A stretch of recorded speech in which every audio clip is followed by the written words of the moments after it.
Sudah umur 35 tapi masih bujang. Kalau mau dicariin pasangan, jangan harap ada yang mau. Assalamualaikum warahmatullahi wabarakatuh. Sahabat semua, pernahkah kamu mendengar kisah seseorang yang hidupnya selalu direndahkan, tapi nasibnya berbalik di luar nalar manusia? Mungkin kamu pernah melihat seseorang di desamu yang berjalan dengan kepala tertunduk, bajunya lusuh, dan langkahnya berat seolah bumi sendiri menolaknya. Pernahkah kamu bertanya, apa yang terjadi di balik senyum pahitnya? Malam ini, dengarkan kisah nyata yang dipercaya turun dari lereng Gunung Slamet, kisah seorang pria bernama Yanto, yang hidupnya berubah setelah pertemuannya dengan makhluk yang tak seharusnya ditemui manusia. Inilah cerita Yanto dan Ratu Ular Gunung Slamet. Langit desa Gembong Wetan sore itu berwarna jingga lembut. Angin berhembus membawa aroma lumpur sawah dan suara jangkrik dari kejauhan. Di sebuah rumah kecil berdinding triplek yang catnya mulai terkelupas, Yanto menimba air dari sumur tua di samping rumah. Usianya 35 tahun. Wajahnya legam, garis lelah terlukis di sekitar matanya. Rambutnya kusut, dan kaos lusuh bertuliskan masih berjuang melekat di tubuh kurusnya. Hidup Yanto adalah rutinitas yang tak pernah berubah. Bangun sebelum subuh, menjerang air untuk ibunya yang sakit, lalu berangkat bekerja sebagai buruh serabutan. Kadang mencangkul ladang orang, kadang menjadi tukang panggul di pasar, atau memperbaiki atap bocor di rumah tetangga dengan upah seadanya. Ia tidak pernah menolak pekerjaan apapun, selama bisa membawa pulang beberapa lembar uang untuk membeli obat. Desa Gembong Wetan bukanlah tempat yang jahat, tapi lidah orang-orang di sana lebih tajam dari sabit. Mereka tidak kejam dengan tangan, tapi dengan kata. Di warung kopi, nama Yanto adalah bahan olok-olok paling segar. Yanto itu kerja terus, tapi tetap miskin. Mungkin nasibnya ditulis miring, kata seorang pemuda sambil tertawa. Sudah umur 35, tapi masih bujang. Pasti ada yang salah. Sambung yang lain. Tawa mereka pecah seperti kembang api di sore muram itu. Yanto hanya tersenyum getir, menunduk, dan menyeruput kopi hitam murahan yang mulai dingin. Hatinya menjerit, tapi ia sudah terlalu sering dipermalukan hingga rasa sakitnya berubah menjadi kebiasaan. Di rumah, ibunya berbaring di dipan tua. Wajahnya pucat, napasnya berat, dada naik turun seperti menahan beban. Setiap kali batuk, tubuhnya menggigil. Yanto duduk di tepi ranjang, menatap ibunya dengan mata sayu. Ibu kuat ya. Besok Yanto beli obat lagi. Katanya di puskesmas ada yang baru datang. Ibunya tersenyum tipis, menggenggam tangan anaknya. Jangan kerja terlalu keras, nak. Tapi Yanto tak menjawab. Ia tahu, kalau ia berhenti bekerja, ibunya tak akan bertahan lama. Keesokan harinya, ia berangkat ke proyek bangunan di kota kecamatan. Panas terik membakar kulit, semen menempel di tangan, dan peluh membasahi punggungnya. Suara mesin, teriakan mandor, dan debu bercampur menjadi satu. Ia tak peduli. Ia hanya ingin menabung cukup untuk satu botol obat yang bisa menenangkan napas ibunya. Namun, nasib seolah selalu menertawakan Yanto. Ketika ia hampir cukup mengumpulkan uang, motornya diserempet mobil di jalan menanjak. Ia harus membayar ganti rugi kepada pemilik mobil, meski bukan sepenuhnya salahnya. Uang tabungan habis seketika. Malam itu, Yanto duduk di depan rumah. Rokok lintingannya nyala redup, cahaya api kecil itu bergetar tertiup angin. Ia menatap ke langit yang mulai gelap. Kenapa, Tuhan? Kenapa susah sekali jadi orang biasa? Gumamnya lirih. Suara jangkrik menggema dari sawah, seakan menjawab dengan nada simpati. Tapi tak ada jawaban lain. Keesokan harinya, ketika ia lewat di jalan menuju warung, sekelompok pemuda duduk di depan kios, tertawa keras. Yanto, jangan lupa besok ngisi acara 17-an ya, jadi contoh warga gagal, kata seorang sambil menirukan gerakannya. Mereka tertawa terbahak-bahak. Yanto berhenti sejenak, menatap mereka dengan tatapan lelah. Tapi tak ada gunanya membalas. Ia hanya melangkah lagi, seolah tanah pun sudah hafal jejak sedihnya. Ada satu hal yang membuat Yanto tetap bertahan, yaitu sosok Sinta, janda muda pemilik warung nasi di dekat pasar. Yanto sering datang membeli lauk murah, hanya agar bisa melihat senyum Sinta yang menenangkan. Dalam hatinya, ia menyimpan rasa kagum yang tak pernah diucapkan. Suatu sore, dengan tangan gemetar, ia memetik bunga liar di tepi sawah. Bunga itu kecil dan sederhana, tapi baginya itu hadiah paling jujur yang bisa ia berikan. Ia juga membeli sebungkus gorengan, berharap bisa membuat Sinta tersenyum lebih lama dari biasanya. Ketika sore berubah menjadi senja, Yanto berdiri di depan warung. Sinta sedang menutup tirai bambu warungnya. Yanto memberanikan diri. Sinta, aku tahu aku bukan siapa-siapa. Tapi aku suka sama kamu. Kalau kamu nggak keberatan, aku pengen mencoba lebih dekat. Sinta menatapnya. Wajahnya terkejut, lalu berubah menjadi datar. Yanto, kamu orang baik, tapi hidupku udah berat. Aku nggak mau tambah susah. Yanto menunduk, masih menggenggam bunga liar yang kini hancur di tangannya. Dari dalam warung, terdengar tawa samar orang yang mendengar penolakan itu. Dadanya terasa sesak, seolah seluruh dunia menertawakannya bersama. Malam itu, Yanto pulang tanpa arah. Ia tidak makan, tidak bicara, hanya duduk di teras rumah yang gelap. Angin meniupkan suara nyaring di antara celah dinding. Ia menatap ibunya yang terbaring. Napasnya makin lemah. Beberapa hari kemudian, ibunya menghembuskan napas terakhir. Yanto duduk di sisi ranjang, menatap wajah yang tenang itu. Tak ada air mata yang keluar. Seolah tangisnya sudah kering jauh sebelum kematian datang. Setelah pemakaman, Yanto tidak kembali bekerja. Ia berjalan tanpa tujuan, menyusuri jalan setapak menuju lereng Gunung Slamet. Langit mendung, kabut menggulung, dan udara dingin menusuk tulang. Langkahnya terhuyung, tapi ia terus berjalan, menembus semak dan akar yang melintang. Dalam hatinya hanya ada satu keinginan. Suara hutan mulai terdengar, gemericik air dari sungai kecil di kejauhan. Ia tak tahu sudah berapa lama berjalan.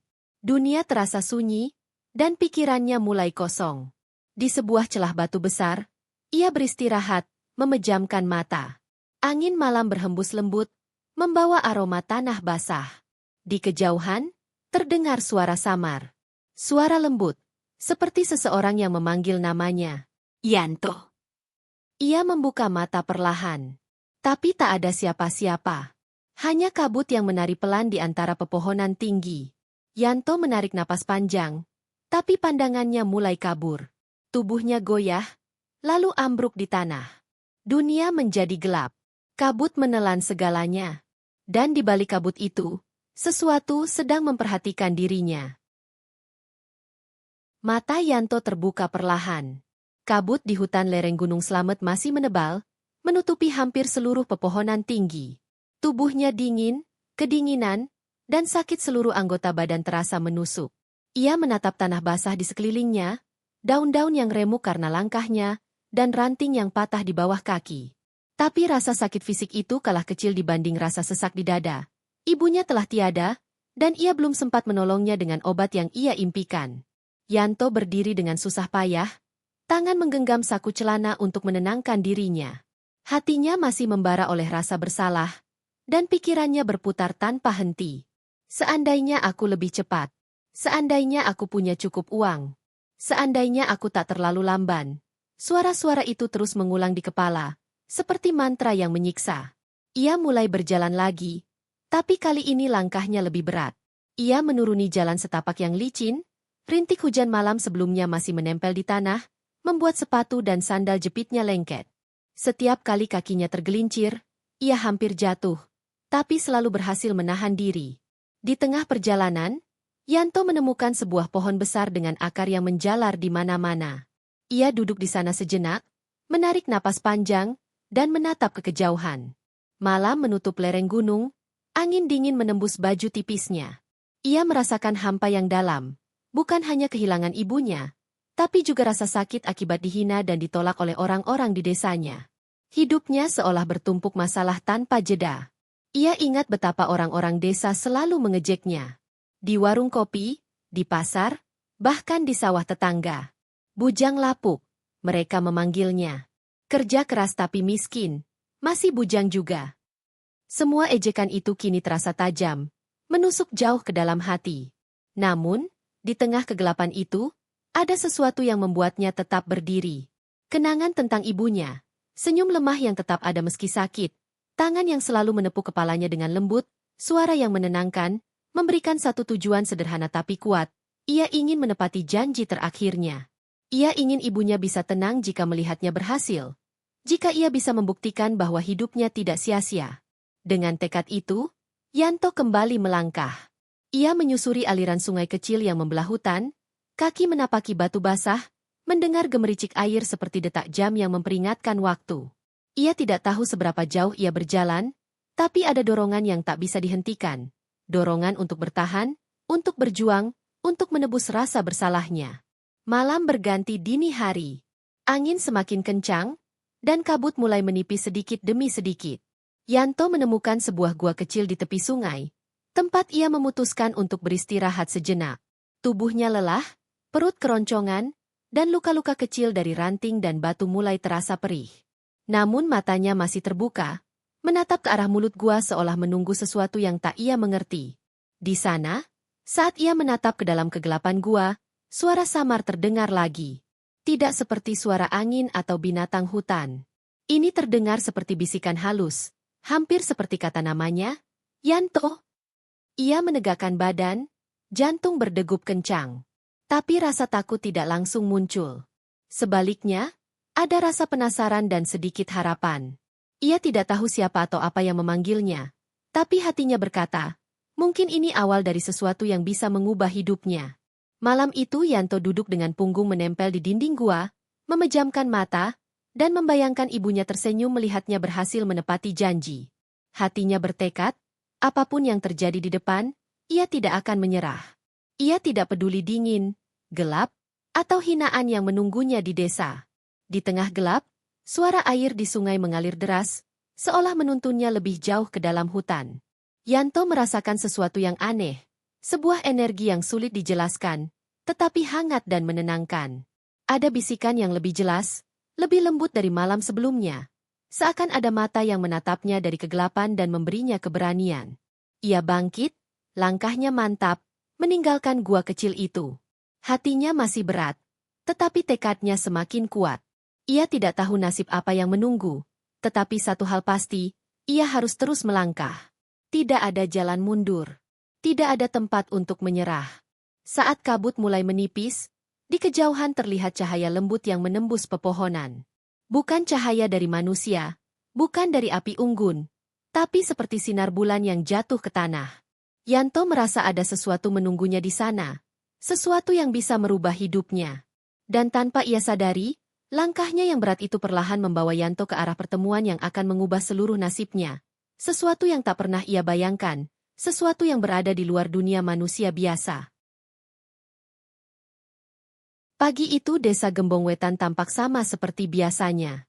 Jalanan berdebu, burung berkicau di atas pohon mangga, dan asap dapur mengepul dari setiap rumah. Tapi bagi Yanto, dunia terasa berbeda. Ia pulang dari hutan Gunung Slamet dengan tubuh lelah, pakaian kotor dan basah, rambut kusut, serta wajah yang lebih suram dari biasanya. Sesampainya di desa, anak-anak kecil yang sedang bermain di halaman berteriak melihatnya. Lihat, bujang lapuk kembali. Bau tanah hutan pasti masih nempel di bajunya. Beberapa pemuda di warung kopi yang menghadap jalan juga langsung tertawa, menepuk lutut, dan menunjuk ke arahnya. Yanto, sudah kembali dari petualangan hantu ya? Atau cuma mau pulang bawa nasib gagal? Kata seorang dengan nada mengejek. Yanto menunduk. Ia tidak membalas. Setiap ejekan yang dulu membuatnya sakit, kini terasa seperti berat yang menekan seluruh tubuhnya.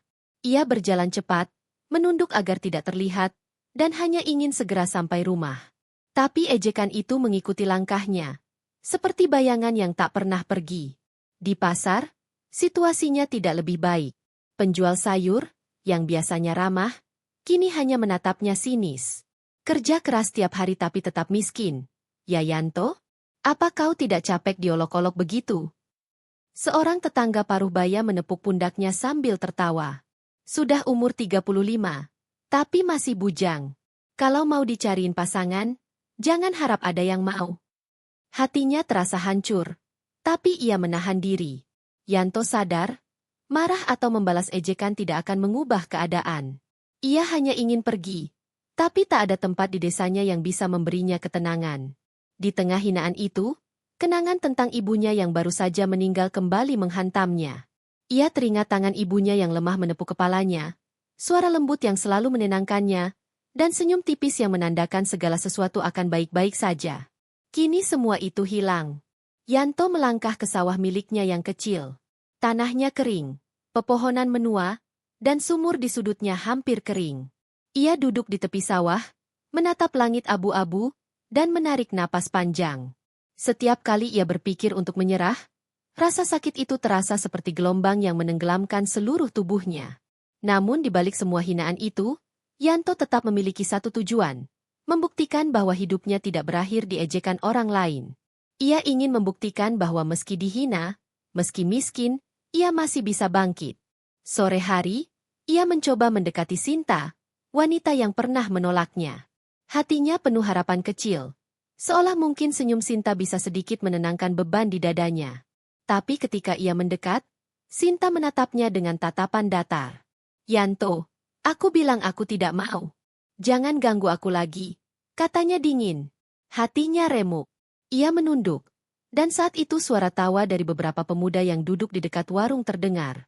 Mereka menikmati penderitaan Yanto. Ia merasa seperti menjadi tontonan publik, bahan olok-olok yang tak bisa dihapus dari ingatan desa. Malam itu, Yanto duduk di tepi sawah. Angin berhembus dingin, menembus celana tipis dan kaos lusuhnya. Suara jangkrik terdengar lebih nyaring dari biasanya, dan cahaya bulan yang redup membuat bayangan dirinya di tanah tampak lebih panjang, seperti menggambarkan beban hidup yang terus bertambah. Ia menatap ke langit, menahan air mata yang ingin jatuh. Semua orang mengejeknya, mencemoohnya, dan menolaknya. Hidupnya terasa seperti lingkaran setan. Bekerja keras tapi tetap miskin, dicintai tapi ditolak, dihormati tapi diolok-olok. Yanto mengambil keputusan. Ia tidak bisa terus berada di desa ini. Semuanya terlalu menyakitkan.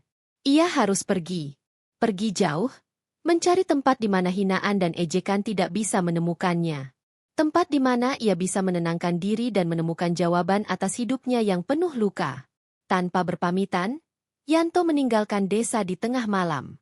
Hanya diterangi cahaya bulan, ia menapaki jalan setapak yang menuju lereng Gunung Slamet. Setiap langkahnya berat, tapi ia merasakan ada sesuatu yang menuntunnya lebih jauh dari kehidupan yang selama ini membuatnya tersiksa. Di tengah hutan, suara air dan desau angin menyatu, menciptakan suasana mistis yang belum pernah ia alami. Hatinya kacau, pikirannya kosong, dan tubuhnya hampir menyerah. Ia ingin berhenti, duduk, dan membiarkan dunia menelan dirinya. Namun di suatu titik, Yanto melihat sesuatu yang aneh. Sebuah kilau lembut, seperti cahaya perak yang menembus pepohonan. Ia tidak tahu dari mana asalnya, tapi instingnya mengatakan bahwa itu bukan cahaya biasa. Rasa penasaran, campur aduk dengan keputusasaan, membuatnya melangkah lebih dekat ke sumber cahaya itu. Dan malam itu, di tengah kegelapan hutan, Yanto tidak tahu bahwa hidupnya akan berubah selamanya. Sesuatu menunggu di balik kilau cahaya itu, sesuatu yang tak pernah bisa ia bayangkan, sesuatu yang akan membawa dirinya dari hinaan, kesepian, dan penderitaan menuju takdir yang luar biasa. Hari itu matahari bersinar redup di desa Gembong Wetan. Udara panas menusuk kulit, tapi Yanto tidak peduli. Ia melangkah perlahan ke warung Sinta. Hatinya berdebar seperti ketapel yang siap dilepas. Setiap langkah adalah pergulatan antara harapan dan rasa takut. Ia membawa sebuket bunga liar dan sebungkus gorengan sederhana, hadiah yang ia kumpulkan dari kerja kerasnya selama beberapa hari terakhir. Sinta sedang membersihkan meja. Rambut hitamnya dikuncir rapi. Wajahnya bercahaya oleh sinar matahari yang masuk dari jendela. Yanto menarik napas panjang. Ia tahu ini mungkin satu-satunya kesempatan untuk mengungkapkan perasaannya, sekalipun hatinya sudah banyak terluka. "Sinta, aku ingin bilang sesuatu." Suara Yanto bergetar. Sinta menatapnya sejenak, matanya kosong. "Ya, katakan," katanya tanpa senyum. Yanto menyerahkan bunga liar itu. "Aku tahu aku bukan siapa-siapa. Tapi aku suka sama kamu. Aku ingin dekat sama kamu, mungkin lebih dari teman. Aku bisa berusaha, bekerja lebih keras, apapun untuk membahagiakanmu." Senyum Sinta hilang. Ia menatap Yanto seolah melihat orang asing. Yanto, aku bilang, aku tidak bisa. Hidupku sudah berat. Aku butuh seseorang yang bisa menolongku, bukan menambah beban. Aku tidak bisa menerima kamu. Kata-kata itu menghantam dada Yanto. Ia menunduk, bunga di tangannya sedikit terjatuh. Rasanya seperti dunia runtuh di atas kepala. Suara tawa terdengar dari beberapa pemuda yang duduk di luar warung, menatapnya seolah ini adalah hiburan terbaik hari itu. Lihat tuh, bujang lapuk lagi disakiti hatinya. Teriak salah satu pemuda sambil menepuk lutut. Yanto menahan amarah dan rasa malu yang memuncak. Ia merasa seperti boneka yang ditertawakan. Setiap gerakannya diperhatikan, setiap kata yang diucapkannya menjadi bahan olok-olok. Semua ejekan yang dulu terdengar samar kini membungkus dirinya sepenuhnya. Ia ingin berlari, menjerit, menghapus rasa sakit itu, tapi tidak ada yang bisa dilakukan. Hanya rasa sakit yang menempel di dadanya, membuat setiap napas terasa berat. Ketika malam tiba, Yanto duduk di tepi sawah. Udara malam dingin menusuk tulang, tapi ia tidak peduli. Hatinya kosong, pikirannya kacau. Ia menatap langit gelap, bertanya-tanya mengapa hidupnya selalu penuh penolakan dan hinaan. Rasa frustrasi dan putus asa membuatnya memutuskan sesuatu. Ia tidak bisa tinggal lagi di desa ini. Semua orang mengejeknya, menolaknya, menghina setiap usaha yang ia lakukan. Tidak ada tempat untuknya di sini, tidak ada orang yang benar-benar peduli. Dengan langkah berat, Yanto meninggalkan rumah dan berjalan ke jalan setapak menuju hutan lereng Gunung Slamet.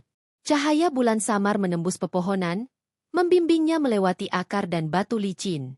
Setiap langkahnya diiringi suara ranting yang patah, suara air sungai kecil, dan desir angin yang menyeramkan. Ia berjalan tanpa tujuan, hanya ingin menjauh dari desa yang membuatnya merasa kecil, dari manusia yang selalu menertawakannya, dan dari rasa sakit yang menempel di hati. Ia ingin larut, menghilang, dan melupakan semua ejekan serta penolakan yang telah menghancurkan dirinya. Hutan semakin gelap. Kabut tipis menutupi tanah dan pepohonan. Suara malam terdengar lebih keras. Gemericik air, suara binatang malam, dan desau angin yang seperti membisikkan kata-kata asing. Yanto merasa seolah dirinya menjadi bagian dari hutan, tidak lagi manusia biasa, tapi seseorang yang tersesat antara dunia nyata dan misteri alam. Dalam langkah yang tak tentu arah itu, ia mulai merasakan sesuatu yang aneh. Ada kilau lembut di kejauhan, cahaya yang tidak berasal dari manusia, api, atau lampu apapun yang pernah ia lihat. Cahaya itu bergetar, seakan memanggilnya. Rasa penasaran yang bercampur putus asa membuat Yanto melangkah lebih dekat. Setiap langkah terasa berat, namun ada dorongan yang tidak bisa dijelaskan. Ia merasa seolah ada sesuatu di sana yang menunggu, sesuatu yang bisa mengubah hidupnya, sesuatu yang tak pernah ia bayangkan sebelumnya. Dan malam itu, langkah Yanto yang lelah, hatinya yang hancur, dan pikirannya yang kacau membawanya ke titik di mana takdirnya akan berubah selamanya. Sesuatu yang luar biasa sedang menunggu. Jauh dari ejekan desa, jauh dari penolakan cinta, dan jauh dari hidup yang penuh penderitaan. Hutan gelap dan kabut malam menutupi jalannya.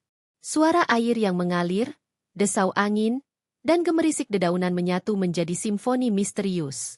Dan di balik cahaya yang samar, mata Yanto mulai menangkap kilauan yang aneh. Sesuatu menunggu, siap memperkenalkan dirinya pada dunia yang tak pernah dikenal manusia biasa. Malam itu gelap. Yanto berjalan tanpa arah di tengah hutan alas Gunung Slamet. Kabut menebal, menutupi pepohonan tinggi dan akar yang menjalar di tanah. Setiap langkahnya terasa berat, seolah bumi sendiri menolak keberadaannya. Hujan rintik-rintik menempel di rambut dan baju tipisnya. Celana jeansnya basah, kaosnya melekat di kulit, dan setiap napasnya beruap di udara dingin. Pikiran Yanto kacau. Semua ejekan desa, penolakan Sinta, dan rasa bersalah karena ibunya yang meninggal berputar di kepala seperti tornado yang tak pernah berhenti.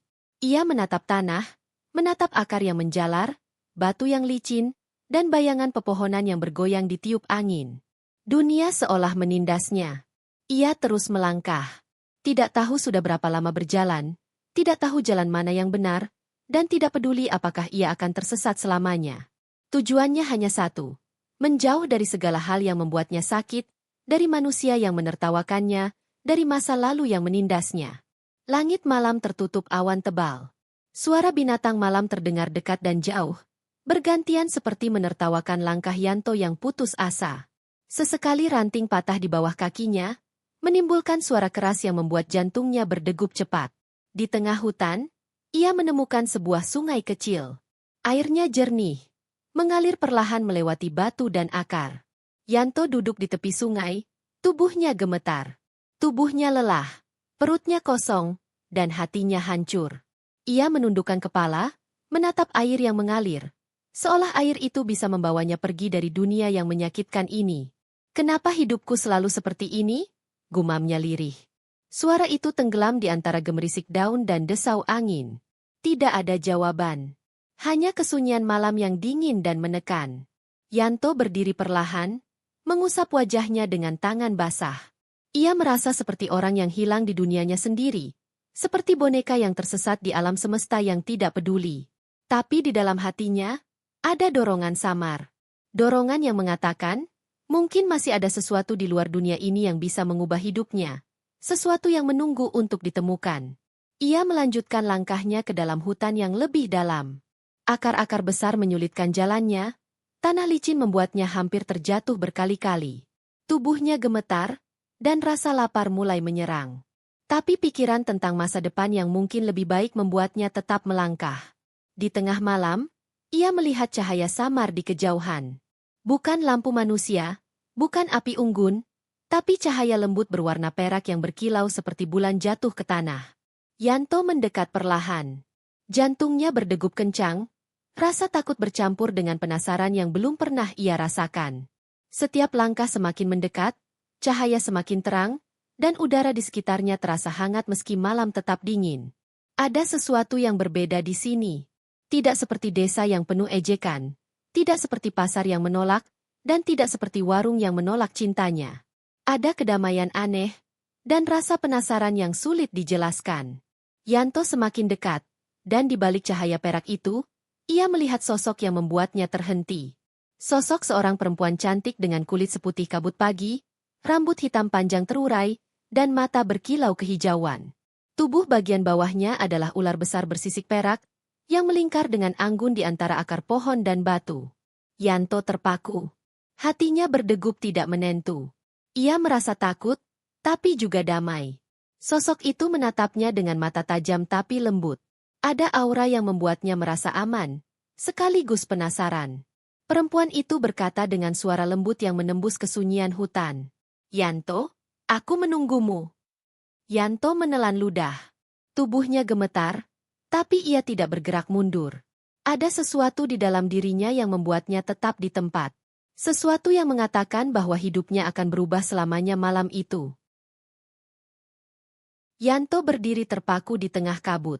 Sosok perempuan cantik di depannya sama sekali tidak seperti manusia biasa. Tubuh bagian atasnya sempurna, anggun, dengan kulit pucat lembut dan rambut hitam yang panjang menutupi pundak. Tapi bagian bawahnya adalah ular besar bersisik perak yang berkelok dengan anggun di tanah hutan. Mata hijaunya menatap Yanto dengan intensitas yang membuat jantungnya berdetak kencang. "Siapa? Siapa kamu?" tanya Yanto. Suaranya hampir hilang tersedak rasa kagum dan takut. "Aku Nagesari," jawab sosok itu lembut. "Aku penjaga Gunung Slamet. Aku tahu siapa dirimu, Yanto. Aku tahu semua penderitaanmu. Semua hinaan, penolakan, dan rasa sakit yang menempel padamu sejak lama." Yanto menelan ludah, tak mampu berkata-kata. Semua ejekan, semua rasa malu, semua rasa kehilangan ibunya, kini membanjiri pikirannya sekaligus. Tapi di saat yang sama, ada rasa damai yang belum pernah ia rasakan. Nagesari melingkarkan ekornya dengan anggun, menatap Yanto lebih dekat. "Kau tulus, Yanto. Hatimu murni, meski dunia selalu menolaknya. Aku bisa memberimu hidup yang baru, sebuah jalan untuk membebaskanmu dari penderitaan. Tapi kau harus membuat keputusan. Apakah kau berani bersamaku?" Yanto menunduk. Hatinya penuh keraguan, takut, tapi juga penasaran. Ia berpikir tentang semua penderitaan yang ia alami, tentang ibunya yang meninggal tanpa obat yang cukup, tentang ejekan desa yang selalu menempel di hidupnya, tentang penolakan Sinta. Semua itu kini terasa seperti rantai yang menahan langkahnya. Kalau Kalau aku setuju, hidupku akan berubah? Tanya Yanto pelan. Ya, jawab Nagesari. Tapi kau harus percaya. Kau harus melepaskan masa lalu dan menerima dunia yang tidak bisa dipahami manusia biasa. Jika kau bersedia, aku akan menikahimu dan nasibmu akan berubah selamanya. Hati Yanto berdetak kencang. Ia mengingat semua luka, semua hinaan, semua rasa sakit. Ia tahu ini mungkin satu-satunya kesempatan untuk memulai hidup baru. Dengan napas berat, ia mengangguk. Aku bersedia, ucapnya akhirnya. Suara bergetar karena campuran takut dan harapan. Nagesari tersenyum lembut, dan angin malam seolah menari mengikuti gerak tubuhnya. Tanpa ragu, ia menundukkan kepala dan menyentuh tangan Yanto. Energi hangat menyebar dari sentuhan itu ke seluruh tubuh Yanto. Tubuhnya yang lelah terasa ringan, beban di dadanya mulai hilang perlahan. Mereka menikah di tengah hutan, hanya diterangi cahaya bulan yang menembus kabut. Tidak ada manusia lain, hanya suara gemericik sungai, desau angin, dan suara daun yang berbisik. Pernikahan itu sederhana tapi sakral, dan bagi Yanto, itu adalah awal dari kehidupan baru yang tak pernah ia bayangkan. Beberapa bulan kemudian, kehidupan Yanto benar-benar berubah. Harta dan kemakmuran datang seolah dari udara. Rumah kecilnya digantikan oleh rumah megah, dan segala usaha yang ia lakukan selalu berhasil. Tapi yang lebih penting, ia memiliki pasangan yang tidak hanya cantik, tapi juga kuat, bijaksana, dan penuh kekuatan magis. Nagesari, ratu ular yang kini menjadi istrinya. Suatu sore, Yanto memutuskan untuk kembali ke desa. Ia duduk di mobil hitam mengilap, mengenakan pakaian rapi, rambut disisir, dan wajah bersih tanpa jejak kotor atau lelah. Di sampingnya, Nagesari duduk anggun, kini sepenuhnya berwujud manusia, cantik dan memancarkan aura yang membuat setiap mata di desa terpana. Saat mereka memasuki desa, orang-orang terhenti sejenak. Semua mata menatap Yanto, orang yang dulu dipandang rendah, kini muncul dengan kemewahan dan aura misterius. Anak-anak yang dulu menertawakannya kini menatap dengan rasa takjub. Pemuda yang dulu mengejeknya hanya bisa ternganga. Sinta, wanita yang dulu menolaknya, berjalan tergesa-gesa ke arah Yanto. Wajahnya pucat, matanya menatap dengan campuran rasa kagum dan penyesalan. Yanto, ini, bagaimana bisa? Gumamnya lirih. Yanto tersenyum tipis. Tenang. Ia menatap Sinta dan berkata dengan lembut, cinta dan kehidupan kadang datang dari arah yang tidak pernah kita duga. Nagesari menatapnya dengan mata lembut, dan Yanto merasakan damai yang tidak pernah ia rasakan sebelumnya. Semua ejekan, semua hinaan, semua rasa sakit yang menempel selama bertahun-tahun kini hanyut. Yanto tahu, hidupnya telah berubah selamanya, dan ini baru permulaan dari bab baru yang penuh kemungkinan. Matahari sore menembus desa, sinarnya menyorot wajah Yanto dan Nagesari. Ekor ular Nagesari yang dulu terlihat samar kini sepenuhnya hilang, digantikan oleh wujud manusia yang elegan dan memukau. Desa terpana, tak seorang pun menyangka bahwa pria bujang lapuk, miskin, dan selalu dihina itu kini kembali sebagai seseorang yang tak bisa diabaikan. Yanto tersenyum, memandang istrinya, dan merasakan kehangatan yang tak pernah ia rasakan sebelumnya. Semua penderitaan yang ia alami, penolakan, hinaan, kehilangan, membentuk jalan menuju kebahagiaan yang tak terduga. Dan malam itu, desa Gembong Wetan menatap mereka dengan kagum, takjub, dan mungkin sedikit iri, menyadari bahwa nasib bisa berubah dalam sekejap, bahkan bagi orang yang paling direndahkan sekalipun. Pagi itu desa Gembong Wetan terasa berbeda. Angin berhembus pelan, membawa aroma tanah basah dan padi yang mulai menguning. Tapi ada sesuatu yang lebih terasa di udara. Rasa penasaran yang tidak bisa dijelaskan oleh warga desa. Di jalan utama desa, sebuah mobil hitam mengilap melaju pelan. Di dalamnya duduk Yanto, mengenakan kemeja putih bersih dan celana panjang rapi. Rambutnya disisir rapi, wajahnya tampak tenang tapi penuh wibawa. Di sampingnya duduk Nagesari, istrinya, yang kini sepenuhnya berwujud manusia. Kulitnya putih bersih, rambut hitam panjang berkilau, dan aura cantik yang memikat setiap mata yang menatapnya. Anak-anak yang sedang bermain berhenti sejenak. Pemuda yang dulu mengejek Yanto menatapnya dengan mulut terbuka. Bahkan Sinta, wanita yang menolaknya bertahun-tahun lalu, hanya bisa menatap dengan mata terbelalak. Yanto turun dari mobil, Langkahnya mantap, tubuhnya tegap. Nagesari berdiri di sampingnya, tersenyum lembut, membuat setiap orang yang melihatnya terpana. Desanya yang dulu penuh ejekan kini menjadi saksi transformasi seorang pria yang tidak pernah menyerah. Beberapa warga berbisik satu sama lain. Itu, Yanto? Bujang lapuk yang selalu dihina itu. Bagaimana bisa dia berubah begitu?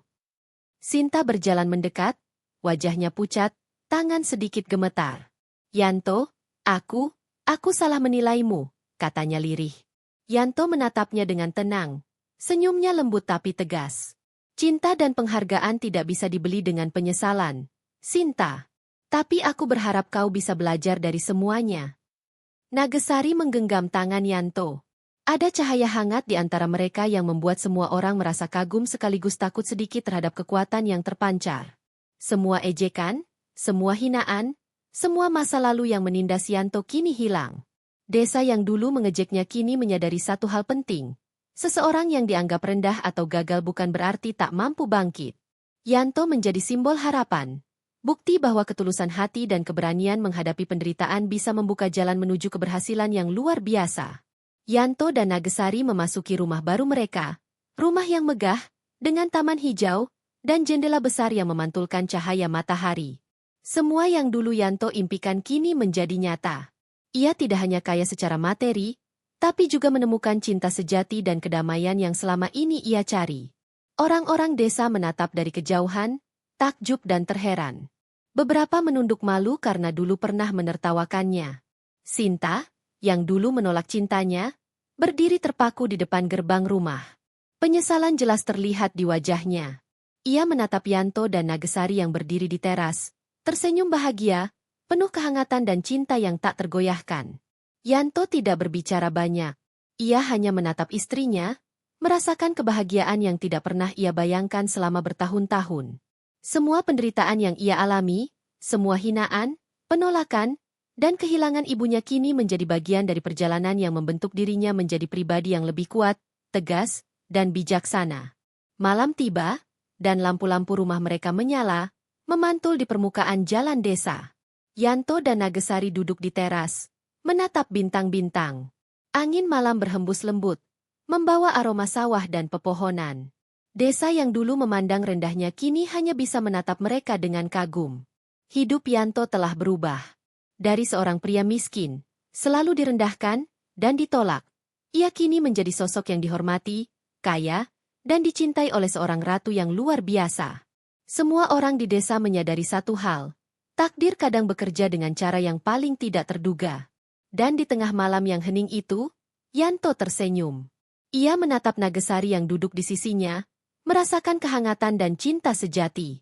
Semua penderitaan yang ia alami telah membawanya ke titik ini, ke kehidupan baru yang penuh harapan, kebahagiaan, dan kemungkinan yang tak terbatas. Desa Gembong Wetan mungkin masih sama, tapi Yanto telah berubah selamanya. Ia tidak lagi seorang bujang lapuk. Ia bukan lagi pria yang selalu dihina dan direndahkan. Ia adalah Yanto, pria yang bertahan, berjuang, dan menemukan takdirnya di tempat yang tak pernah ia bayangkan sebelumnya. Dari kisah Yanto, kita belajar bahwa hinaan tidak menentukan masa depan seseorang. Tidak ada yang benar-benar tahu seberapa kuat hati yang sering diremehkan. Kadang, orang yang paling sering jatuh justru memiliki kekuatan paling besar untuk bangkit. Yanto membuktikan bahwa ketulusan, kerja keras, dan keberanian untuk terus melangkah meski disakiti bisa membuka jalan menuju kebahagiaan yang tidak terbayangkan. Kita juga belajar bahwa menilai seseorang dari harta atau penampilan hanyalah kesalahan yang akan menimbulkan penyesalan di kemudian hari. Sebab setiap orang punya waktunya sendiri untuk bersinar, dan ketika waktunya tiba, semua yang dulu menertawakan akan terdiam. Terima kasih sudah mendengarkan kisah ini sampai akhir. Jika kamu menyukai ceritanya, jangan lupa untuk tekan tombol like, tinggalkan komentar, dan subscribe agar tidak ketinggalan kisah menarik berikutnya. Wassalamualaikum warahmatullahi wabarakatuh.